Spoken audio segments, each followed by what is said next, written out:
jusqu'à 9 heures. Good Morning Business. Il est les 8h19, c'est le héros du jour. Il méritait donc bien le 8h15 de Good Morning Business. Bonjour Franck Grimaud. Oui, bonjour. Vous êtes directeur général de la biotech Valneva. Et personne ne connaît encore, mais tout le monde va connaître demain, puisque ça y est, enfin, les Français sont dans la course du vaccin contre la Covid. Alors, derrière Moderna et Pfizer-BioNTech, mais sans doute devant Sanofi, puisque vous annoncez le démarrage de votre phase de test 1 et 2 sur le vaccin anti-Covid et une commercialisation dernier trimestre 2021, à tel point que les Britanniques viennent de vous acheter pour 1,4 milliard d'euros de vaccins. Ça va quand même multiplier par 10 votre chiffre d'affaires, hein, Franck Grimaud, si ça se concrétise. Absolument, voilà. Si on réussit notre développement comme prévu, on a sécurisé 60 millions de doses fermes l'année prochaine avec le Royaume-Uni, donc qui représente à peu près 500 millions d'euros de chiffre d'affaires. Et puis en 2022, on aura une capacité de 150 à 200 millions de doses également. Donc, et on est en discussion avec différents gouvernements, y compris la communauté européenne, pour placer ces doses. Alors ce qui est intéressant avec vous, Valneva, c'est votre technique. C'est dans les vieux pots qu'on fait les meilleures confitures. Vous avez décidé de faire un vaccin classique, c'est-à-dire en inoculant un virus désactivé. Évidemment, c'est une technique éprouvée depuis un siècle, donc ça peut peut-être rassurer ceux qui ont encore quelques doutes sur, peut-être à tort, hein, sur les nouvelles formes de vaccins à partir d'ARN messager. Le vôtre, ça sera un vaccin tel qu'on le connaît depuis 100 ans. Voilà, absolument. Ce qu'on a choisi, étant donné que personne, aucun laboratoire n'a choisi cette voie, c'est de se différencier de cette manière-là, parce que, en fait, notre analyse, c'est que au moment où il va falloir développer une immunité collective et une vaccination très importante, il faut sans doute qu'on atteigne 65-70% de la population vaccinée. Ouais. Les médecins qui vont devoir recommander, et les pays également, la vaccination, seront probablement très contents d'avoir un vaccin classique éprouvé dans leur portefeuille. Et la preuve, ça a commencé avec un accord avec le Royaume-Uni. On a des discussions avancées avec d'autres pays sur ce sujet. Alors, je ne vais pas vous demander de critiquer vos petits camarades. Est-ce que vous trouvez qu'on ne prend pas... On va se parler franchement. Est-ce que sur les nouveaux vaccins, Moderna, BioNTech, Pfizer, est-ce qu'on va trop vite selon vous? Parce qu'ils ont l'air d'être super efficaces, ces vaccins, 95%. Moi, j'ai envie d'être vacciné. Mais effectivement, on n'a pas le recul des vaccins type Pasteur. Voilà. Alors, c'est toujours une question, un bénéfice-risque, évidemment, hein, dans la médecine, mais simplement, ce qu'on peut dire, c'est que toutes les phases cliniques ont été faites et bien faites, hein, même si ça s'est passé rapidement, et puis les résultats semblent vraiment très excellents.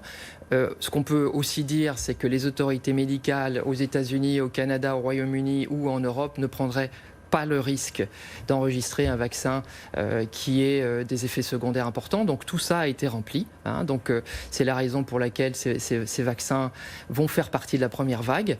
Mais effectivement, ce que l'on peut voir dans nos dialogues avec les gouvernements, c'est que les gouvernements, les autorités de santé veulent avoir des portefeuilles le plus large possible. Bien sûr. En ce qui nous concerne, un vaccin inactivé peut s'adresser à l'ensemble de la population, hein, que ce soit les femmes enceintes, les enfants, les personnes immunosupprimées. Il n'y aura pas de restriction. Exactement, donc c'est le gros avantage de notre vaccin. Alors j'ai comme une question, c'est que Sanofi aussi est sur le coup avec à peu près la même technologie que vous. Comment ça se fait que vous êtes allé plus vite qu'eux ? Alors, vous savez, le développement de tout médicament, d'un vaccin aussi, il peut y avoir des aléas. Vous avez vu AstraZeneca, J&J ont dû arrêter pendant un moment, puis reprendre. Parce qu'il y avait des cas suspects dans les phases cliniques. Et puis, on a aussi, de temps en temps, des problèmes de dosage et qui fait que le vaccin montre une moindre efficacité en phase 2. Donc, il faut qu'on réessaie, qu'on ajuste. Donc, ça, c'est vraiment très classique. Ça pourra nous arriver à nous aussi. Bon, simplement en partant d'une technologie très éprouvée qu'on maîtrise bien, on pense pouvoir réussir du premier coup. Alors il faut qu'on réexplique cette histoire de Valneva, entreprise franco-autrichienne maintenant, puisque vous avez fusionné avec un groupe autrichien il y a quelques années. Ça fait 20 ans que vous existez et vous avez quand même dans votre track record de sacrés succès, puisque vous êtes en phase 3 les premiers à faire un vaccin sur la maladie de Lyme, et le chikungunya également, mais la maladie de Lyme, on sait que ça passionne les réseaux sociaux depuis des années. On en parlait pendant la pub, vous dites, mais moi j'ai été l'un des premiers à cibler cette maladie et à développer un vaccin. Il faut 10 ans pour développer ce type de vaccin. Mais moi, je vais être prêt, je suis prêt maintenant. Voilà, absolument. Donc, notre spécialité Valneva, ce sont vraiment de développer. On est vraiment un pure player dans le domaine du vaccin et on essaye d'adresser, en fait, de développer des vaccins sur des maladies pour lesquelles il n'y a aucune protection, comme le Lyme, comme le chikungunya, comme l'encéphalie japonaise ou le ducoral. Choléra, encéphalie japonaise, vous avez déjà des vaccins. Hein. Exactement, voilà. Et donc, quand on s'intéresse à ces maladies, effectivement, c'est un pari qu'il faut faire 10 ans avant, en se disant, voilà, cette maladie va être importante au niveau de la santé. Et puis, il se trouve que sur le Lyme, voilà, on a des très bons résultats de phase 2 et on va rentrer en phase 3 en 2022. Et ça veut dire quoi? Parce qu'on sait que la maladie de Lyme s'est beaucoup développée depuis 10 ans. C'est un pari que vous avez bien fait de prendre parce qu'aujourd'hui, elle est très répandue et elle est reconnue. À une époque, on suspectait même que ce soit des affabulations. Le vaccin contre la maladie de Lyme qui se transmet, je le rappelle, par les tiques, il sera prêt quand? Alors, on a donc un gros partenariat maintenant avec Pfizer. Ah, vous aussi, comme 3. Moderna, vous avez choisi Pfizer comme partenaire. Voilà, bon. Et puis la commercialisation. Et donc, notre objectif commun, c'est de mettre ce vaccin sur le marché en 2025. 2025, il y aura donc un vaccin, normalement, si tout va bien avec les... Dites-moi, quand même, c'est long. On a vu que sur la Covid, en un an, on faisait les phases 1, 2, 3. Là, vous êtes déjà en phase 3 et vous me dites que ça sera que 2025. C'est ça, parce que bon, on est sur là des développements classiques. Bon, ce qui s'est passé sur le Covid, c'est que toutes les autorités réglementaires, les ressources en essais cliniques se sont focalisées sur le Covid, et ce qui fait qu'on a pu aller très très vite, à nouveau, sans brûler les étapes. Mais un développement classique d'un vaccin, avec donc le temps... Vous pouvez pas obtenir une petite accélération là maintenant, fort de l'expérience sur la Covid? Alors, en l'occurrence, comme on n'est pas en épidémie sur ces autres vaccins, on y va étape par étape. On valide en phase 2 qu'on a la bonne dose, qu'on a les bonnes réponses, qu'on a bien le bon package vaccinal pour passer ensuite en phase 3. Et puis, il faudra sans doute qu'on protège sur 2 saisons du tic. Donc, c'est la raison pour laquelle on arrive à une commercialisation en 2025, mais ce qui est déjà très, très rapide. Alors, Valneva, c'est peut-être que le début d'une grande aventure. Ça fait 20 ans, finalement, il faut être résistant dans cette industrie.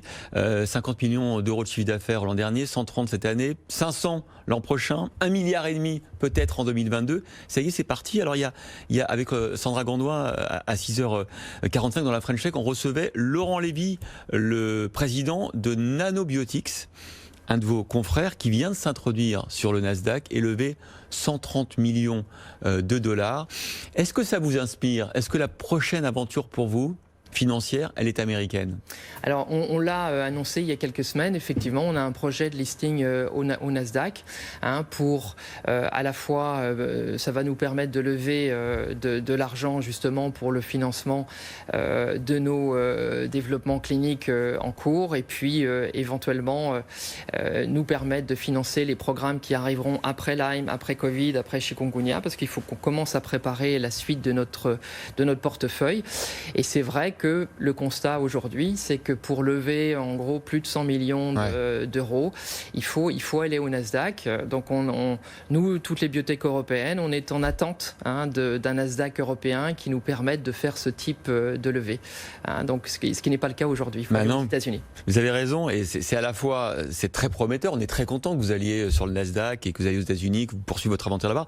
En même temps, c'est frustrant parce que quand Emmanuel Macron dit il faut que la French Tech et la biotech européenne en général soit du niveau mondial, effectivement, le nœud d'étranglement, c'est quand même les financements. Encore aujourd'hui, vous le constatez, même quand on a des succès comme le vôtre.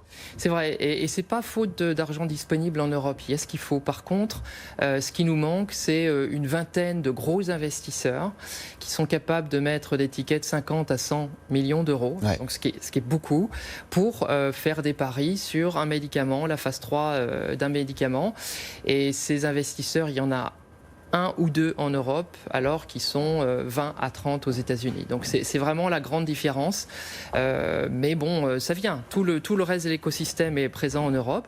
mais il nous manque cette dernière brique. Bon, l'introduction sur le Nasdaq, c'est pour quand du coup? Alors on a indiqué que c'était un projet pour 2021 et c'est vrai que sur la base de toutes les nouvelles que l'on a, on a fait plus de 200% de revalorisation cette année sur notre cours de bourse. Sur la base de ces avancées, eh bien on pense qu'on est en bonne situation pour faire une intro aux États-Unis de bonne qualité. Voilà, Valneva qu'on a choisi de mettre à l'honneur dans le 8h15 de Good Morning Business. Et donc, vous nous l'avez dit, un vaccin contre la Covid, un vaccin traditionnel, donc peut-être plus rassurant pour certains, qui sera disponible à partir du dernier trimestre de 2021. Les Anglais ont déjà acheté. J'espère qu'on va s'y mettre nous aussi très vite. Absolument. Merci beaucoup Franck Grimaud, Valneva, d'avoir été notre invité dans la matinée.